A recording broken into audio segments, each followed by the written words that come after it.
Released in 1996, Resident Evil was the first game to be dubbed survival horror, and it showed players that games can be truly terrifying, with moments like this. A jump scare that remains etched in players' memories. The brilliance of this moment is that as you're running away from that dog, a second dog jumps in front of you, adding to the tension. It's all part of director Shinji Mikami's philosophy of designing fear, and it worked. Resident Evil was a huge hit, becoming one of the best-selling PlayStation 1 games of all time, and launched a $2 billion horror franchise. Even if you've never played the original game, chances are you've encountered Resident Evil in some form or fashion. However, the development process behind Resident Evil was far from smooth sailing, with major changes and setbacks that pushed Capcom to the brink of bankruptcy and caused stressed developers to quit the project. How did an inexperienced team and a first-time director manage to pull off one of the most iconic video games in history? This is a story of how one game terrified a generation and popularized survival horror. This is the story behind Resident Evil.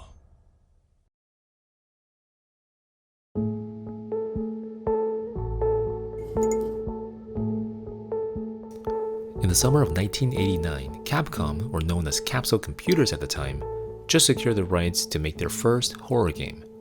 No, it wasn't Resident Evil, but its spiritual predecessor, a game based on a horror film called Sweet Home.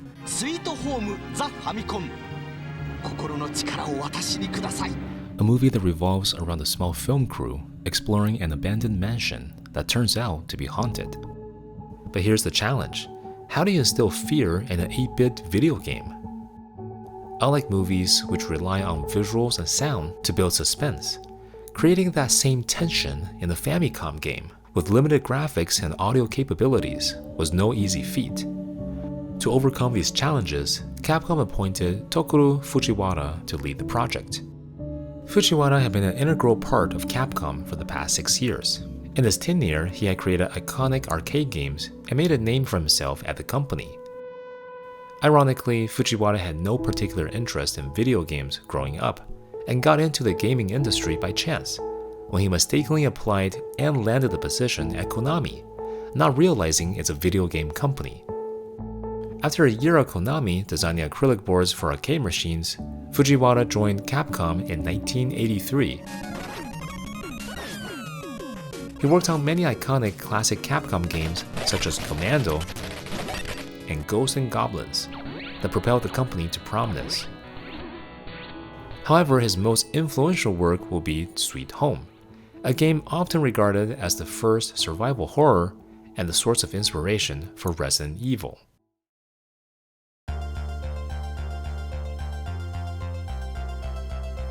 Very unique for its time, this horror RPG boasts many unique mechanics to create suspense and fear, many of which will later find their way into Resident Evil, such as the door-opening animation, limited inventory management, and the sinister mansion setting. Sweet Home garnered critical and commercial success, despite being limited to the Japanese market. Reviewers praised its innovations, and some even thought it was one of the best 8-bit video games ever made.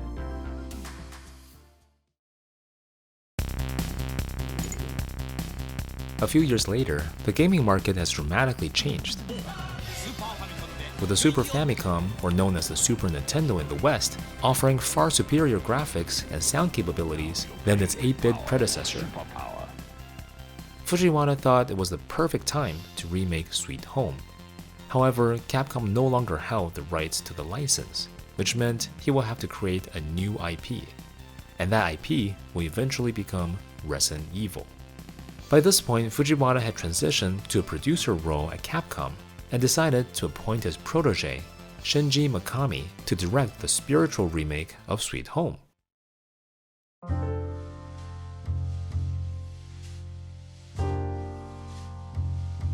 Growing up, Mikami's childhood was marked by hardship. His father was abusive and would beat him almost daily. He cited that one night his dad kicked him out of bed because he didn't finish his homework and proceeded to chase him down with the family car while he was still barefoot in his pajamas. Perhaps Resident Evil is his childhood trauma manifested in a game. In his teen years, Mikami developed a deep love for sci-fi and horror films, particularly George A. Romero's Dawn of the Dead. He had dreams of directing his own live-action piece one day. Mikami's entry into the gaming industry also happened by chance. He attended a job fair mainly for the free food and ended up applying to Capcom and Nintendo. However, both interviews just happened to be at the same time. Mikami decided to go with Capcom, thinking he would not stand a chance with Nintendo. During his first 3 years at Capcom, Mikami worked on several Disney games, such as Aladdin for the Super Nintendo. Then one day, he received a call from his mentor, Tokuro Fujiwara, who offered him the opportunity to direct a spiritual remake of Sweet Home. Their conversation went something like this. "So, do you get scared easily?" "Yes, I actually hate being scared." "That's why you should direct it." Fujiwara's reasoning was simple. Those without fear don't understand what's truly scary.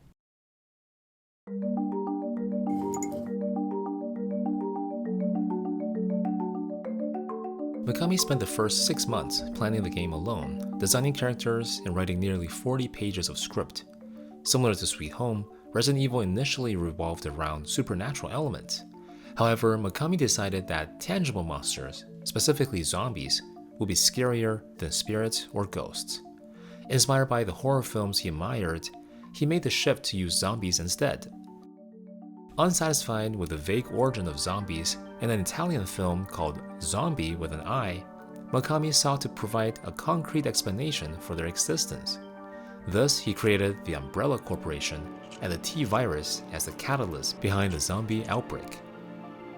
Little did he know that this move would eventually help shift the zombie genre from the supernatural themes in the 70s and 80s to a scientific one, using science to explain the origins of zombies.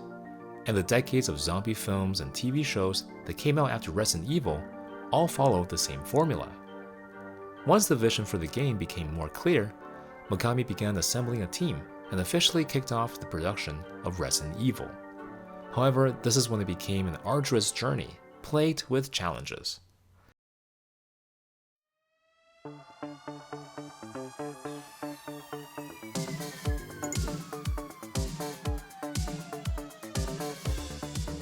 Believe it or not, the production of Resident Evil did not begin on the PlayStation, but on the Super Nintendo instead, for about 6 months. You can actually see the SNES aesthetics reflected in the early prototypes. Then everything changed in 1994. $2.99. With its powerful capabilities and soaring popularity, Capcom and Mikami saw the PlayStation as the ideal console to realize their vision for Resident Evil. The transition to the PlayStation was not easy. The team, consisting of around 20 people at the time, lacked experience in working with 3D graphics, and spent another 6 months exploring the capabilities of the PlayStation. Adding to the challenge, they had only one unit available for the whole team to test and experiment. Despite that, the team remained ambitious. They wanted to create a first-person experience to maximize immersion. As development progressed in this direction, the team expanded to around 40 people.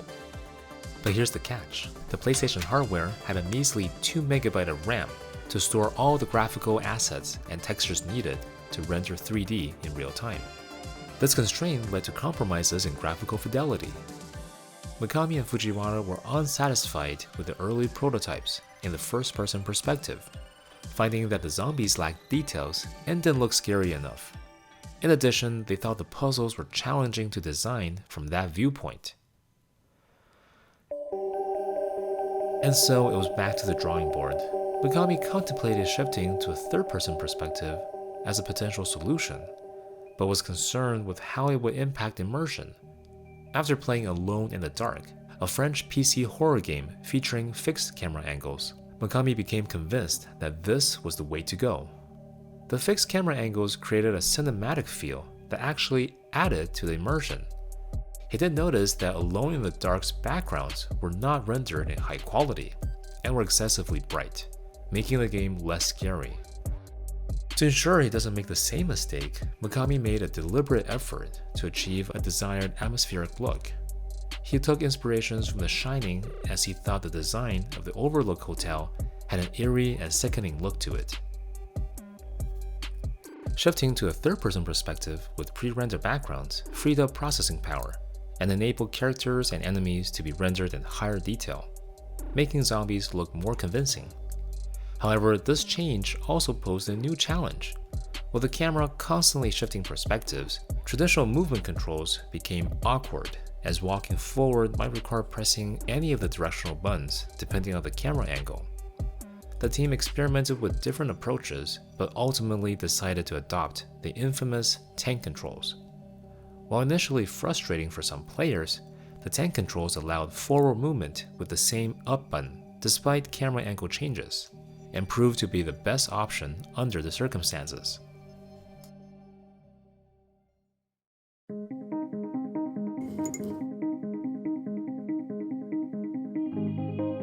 At this point, a year and a half into development, the executives at Capcom were losing faith in the project due to numerous directional changes. They feared that if the game didn't perform well in the market, the company could risk bankruptcy.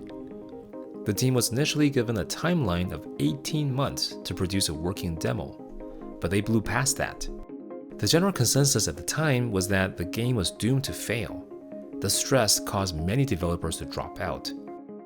However, despite missing the deadline, the team was able to push through and showcase what they had built almost 2 years into development. The original beta build of the game had noticeable differences from the final version.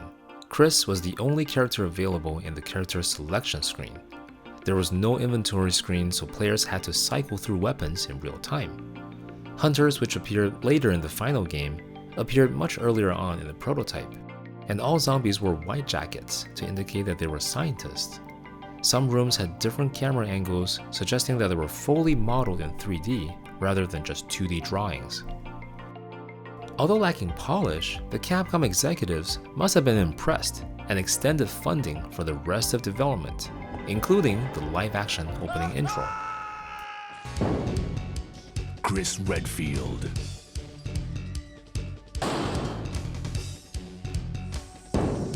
Jill Valentine. The 90s nostalgia is strong with this one. It was of course Mikami's idea, as he always wanted to direct a live-action piece. Since the in-game character models were already finalized, they hired Western actors that resembled the characters, such as Greg Smith, an assistant high school principal at the time, who was hired solely due to his resemblance to the character Barry Byrne, even though he had no prior acting experience. The raccoon forest scenes were shot near the Tama River in Tokyo, while the character intro screens were shot in the studio. Interestingly, the actress who played Jill Valentine, who was a high school student at the time, got bored one night, wandered around the river, and ended up suffering from horrible mosquito bites, which is why in this scene, she has this look on her face like she just can't wait to get out of there. For the Japanese release, Japanese voice dubbing was recorded.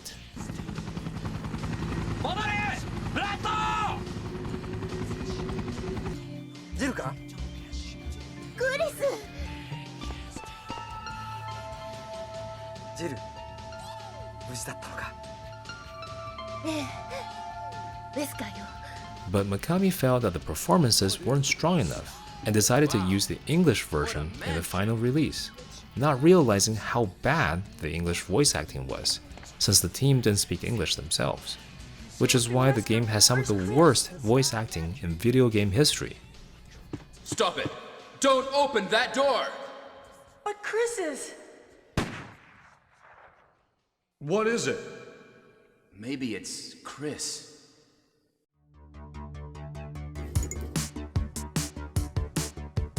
After 3 years of development, the team, which at this point had grown to 80 members, was gearing up for the game's release in Japan. One challenge remains: what to call the game. The team had over 100 ideas for the game title. Mikami wanted to pay tribute to the works of Alfred Hitchcock and wanted to go with Psycho.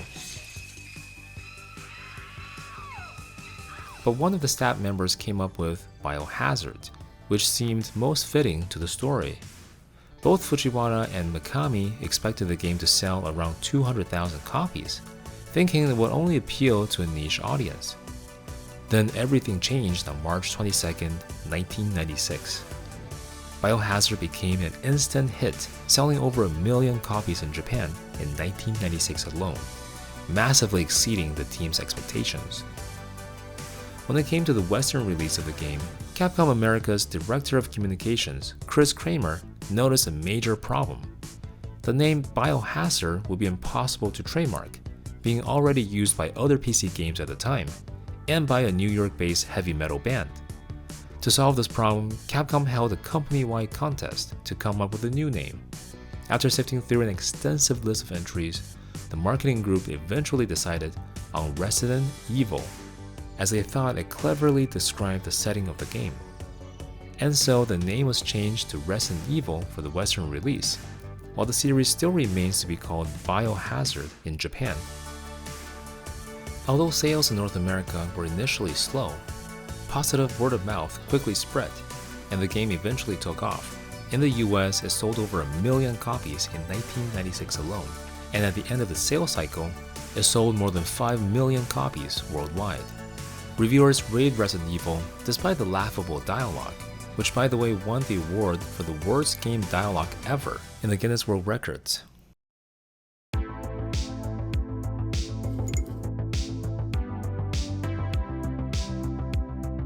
The success of the game prompted Capcom to greenlight a sequel. However, as that would still be years away, 2 additional versions of the game were released to satisfy players' cravings. First being the director's cut, which was supposed to have an uncensored version of the opening movie, but due to a localization blunder, it was again censored. Capcom had to offer a free download of the uncensored movie to address their mistake. The second version supported the DualShock controller and contained a new symphonic soundtrack, replacing the original, but was deemed grossly inferior. Have a listen to this monstrosity.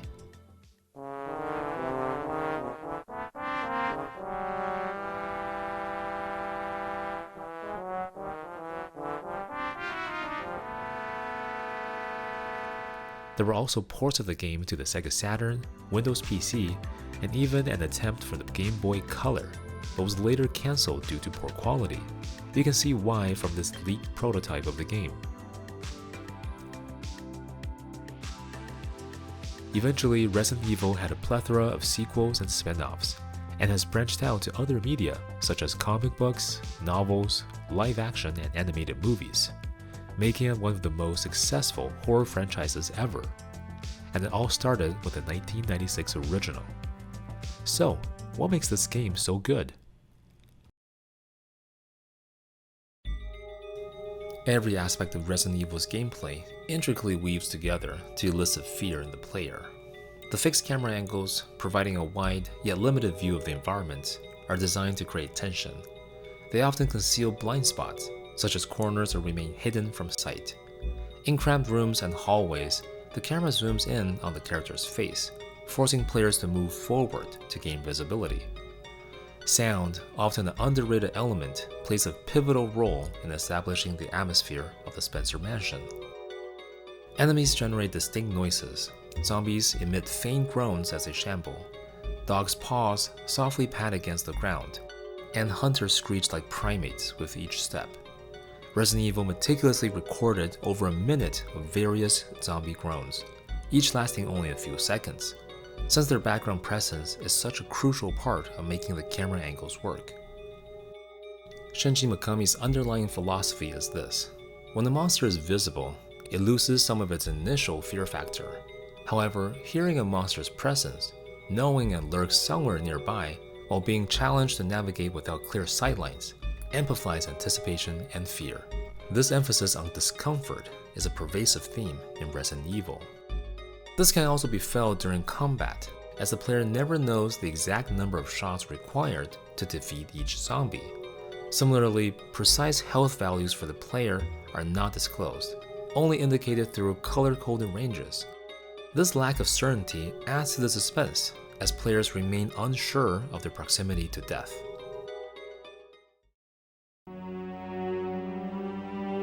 This brings us to that memorable scene early on in the game, which creates an endearing fear windows within the player's psyche.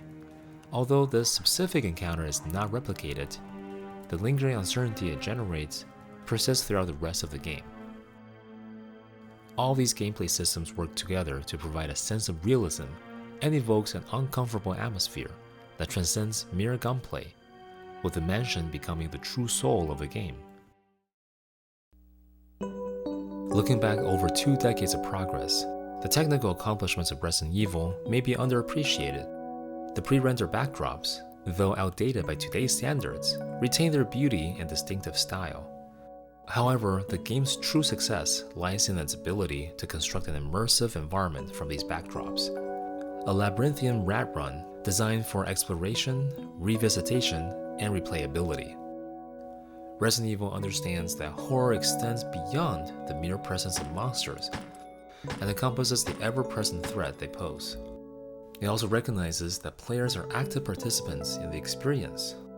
While the game can deliver jump scares, it often holds back.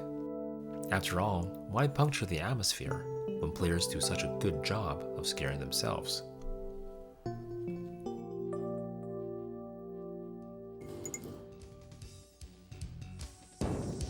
Jill Valentine, Barry Burton,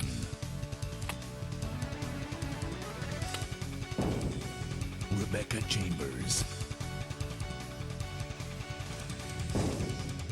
Albert Wesker,